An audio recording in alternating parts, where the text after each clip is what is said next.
All right, so we've spoken about the Ghost of Christmas Present, his initial presentation, how it's presented, and the significance and symbolism behind it. We also looked at the bakery scene. Now, this is the first significant scene that the Ghost of Christmas Present shows Scrooge, and we are now inside of the Cratchit family household at Christmas time. This is a very, very significant moment, and the first thing that we're going to talk about is the function of the Cratchit family.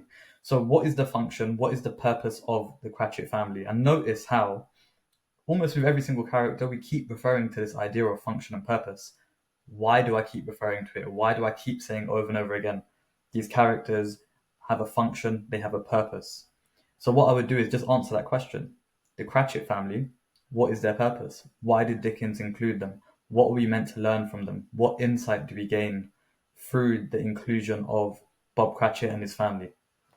And once you've answered that, here are the three ideas that I think are really important to remember when it comes to the Cratchit family. One is the struggles of the poor. Two, the importance of familial love and this idea of community, and also the Christmas spirit.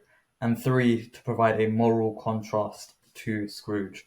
So you have Scrooge's initial morality and the way that he presents himself, and it is directly contrasted by the Cratchit family and their treatment of one another.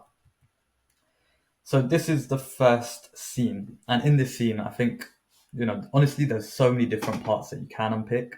I've taken out what I think is quite interesting, and you can see my lovely ChatGPT image here of one of the quotes. But here are the three quotes that I've taken out just from the initial paragraph describing the Cratchit family.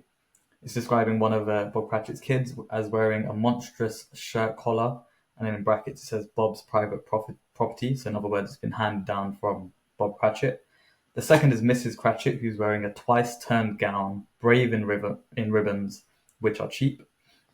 And the third thing is, and this is repeated, throughout the opening of this scene, is that they're eating a goose for Christmas, and Dickens uses hyperbole and exaggeration to just make this goose seem like the best thing in the whole world. So he calls it the rarest of all the birds and a feathered phenomenon. And all three of these ideas bring in and convey the idea of one, life for those living in poverty at Christmas time, but two, how actually they take pride and there's a lot of gratitude in what they're doing. So think about this imagery of clothing and how the clothing is a symbol for them living in poverty. This idea that in this very exaggerated image, the clothes are handed down to Mrs. Cratchit's gown is twice turned. In other words, it's been reused and then remade. But at the same time, it's brave in ribbons, and the entire atmosphere of the scene, if you want a really fancy word, is convivial, grateful, and there's a sense of appreciation throughout this entire scene with the Cratchit family. Now, when we're thinking about this goose, the rarest of all the birds, like typically the wealthier families in the Victorian era, would they eat goose? Or what would they have for their Christmas dinner? Typically, they would have turkey. So we can see here Dickens giving us an insight into life as, life living in poverty, but not only that, the appreciation that they're showing for their meal. There's still a sense of gratitude. And in fact, so much so, they genuinely really, really appreciate and they're really thankful for their meal. And, there's even phrases like luxurious used in this scene where, Dickens exaggerates their sense of appreciation for it. And why is he doing that? I mean, think about Scrooge, think about his attitude towards wealth and money and materialism. In comparison, it shows that when you're in a state of inadequacy, when you're in a state of wanting, when you're in a state of poverty, you find happiness through your connection with other people, regardless of these symbols of poverty. You can still be happy, and there's more to life than just these financial indications of wealth. Then we get introduced to Tiny Tim. And when I think about Tiny Tim, I like to think of him as a symbol of vulnerability. I think it's really, really interesting that Scrooge, I realize I keep intermixing Scrooge and Dickens. Dickens chooses to put a child, named him literally Tiny, to add into this idea of vulnerability. And we know that he would eventually die if Scrooge doesn't change his ways. But why would Dickens include him as this sense of vulnerability? What impact is this having on the reader, and what does Dickens hope we will think when we see Tiny Tim? So I've taken out this quote. He sat very close to his father's side upon his little stool. Bob held his withered little hand in his, as if he loved the child and wished to keep him by his side. Interesting. And dreaded that he might be taken from him. What I would do is, I would take out some of those phrases and just your initial thoughts. Why is it that he's sitting very close to his father's side? Why has Dickens put the imagery of a little stool there and his withered little hand? Why has Dickens chosen to write that Bob Cratchit wishes to keep him by his side and dreaded that he might be taken from him? Bullet point your initial thoughts down, and then I'll tell you mine. So I think firstly, this imagery of vulnerability, the little stool, the withered little hand, emphasizes Tiny Tim's dire need, and really emphasizes the impact of poverty on young people, in the sense that it's meant to draw out sympathy from the reader. We're meant to see Tiny Tim as this, happy child who's with his father, but ultimately he gets taken away from him. And it foreshadows the fact that, Tiny Tim, when the Ghost of Christmas Yet to Come shows Scrooge later on that he's going to die. And that sense of vulnerability really has an impact on Scrooge. And we can see that impact here. So here's another extract, still from the same scene, just later on.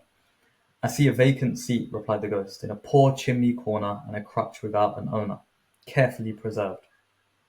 If these shadows remain unaltered by the future, the child will die. No, no, said Scrooge. Oh no, kind spirit, he will be spared. If these shadows remain unaltered by the future, none other of my race, returned the ghost, will find him here. What then? If he be like to die, he had better do it and decrease the surplus population. Again, what I would do is take out some of these phrases, annotate them. Why are they significant? Why is the ghost echoing Scrooge's words here? I'll just move my face a bit. So the first thing is this delicate language that really emphasizes the vulnerability of Tiny Tim, which is further echoed in the previous scene. And we can see this vacant seat, the sense of loss, the sense of emptiness. And then we see that, interestingly, that the crutch is in a poor chimney corner. I don't know if Dickens did this on purpose. We can assume that he did, but during the 19th century, in the Victorian era, we know that chimney sweepers was a profession that young people used to work in, children, and their mortality rate was really, really high. They used to die of diseases. They were mistreated. So it's really horrible to think about. But some chimney sweepers, employers would light the fire at the bottom, so that the children would climb up and work faster. And they were paid very little. So perhaps this reference to the chimney corner reflects that contextual idea. And then we have this really powerful image, crutch without an owner. That sense that the crutch becomes a symbol. And what do you think it can be a symbol of? The fact that Tiny Tim had to rely on people, the fact that those with disabilities were even further marginalized, ostracized and needed more help during the Victorian era, but also the fact that it's carefully preserved. This idea that the Cratchit family really want to hold on to their memories of Tiny Tim. And the ghost says, if the shadows remain altered, the child will die. And Scrooge has this emotional shift here. We have the repetition of no, and then he also asks the spirit to say he will be spared. So we can see that this imagery and this scene is really drawing out of Scrooge, an emotional response, which is indicating his transformation and is indicating his redemption. But then the ghost responds and says, if he's going to die, he had better do it and decrease the surplus population. Think about when this quote was said before. Scrooge said this when the charity workers came in and asked him for money and donations, and he gave this Malthusian response. If you don't know who Thomas Malthus is, go research it, but he's essentially an economist who spoke about population decline and resources. And we can see Scrooge really echoing Malthus's idea of, the lack of resources and the population is too much, and why should he have to donate to the poor to help them when really the population is too high anyway. And the fact that the ghost echoes Scrooge's words, he does it again in the final scene, it's having this emotional shift in Scrooge. He can see how his words have an impact and also ripple throughout those um, fibers of being for those in poverty. Like those that are living in poverty are really impacted by beliefs like this because it means that people aren't helping them. So this is a powerful, powerful moment where the ghost holds up Scrooge's morality in a mirror for him to reflect and recognize on the impact of his beliefs. And this is again, developed in the final part of this scene in stave 3. At the end, before the ghost disappears and takes him away, we see Bob Cratchit thanks Scrooge as the founder of the feast. And again, this word feast, really demonstrating the appreciation for their meal and also exaggerating the meal that they're having. But I find Mrs. Cratchit's response really interesting here. So here's 2 questions I would answer. I would read through this, I would answer these 2 questions, and then I'll give you my thoughts on it. So we can see Mrs. Cratchit reddening and echoing Bob's words. Now we can infer that this is in quite a sarcastic, ironic tone, and the fact that she's reddening suggests like this idea of frustration. And then she goes on and says that she would give him a piece of his mind to feast upon. I like her use of that word. And Bob rebuttals and he says, the children, Christmas Day. There's a lot of meaning within that, but we'll talk about that in a second. And then Mrs. Cratchit continues on, and she uses this list of adjectives here to describe Scrooge. And think about Scrooge watching this. This is probably the first time he can witness the way in which other people perceive him, but also it allows him to really, really reflect on his treatment of Bob Cratchit. But then also, Bob Cratchit's appreciation will have an impact on Scrooge, because really, should he be thanking Scrooge for, not treating him well, not paying him well, and being miserable in his workplace? But Bob again replies with Christmas Day.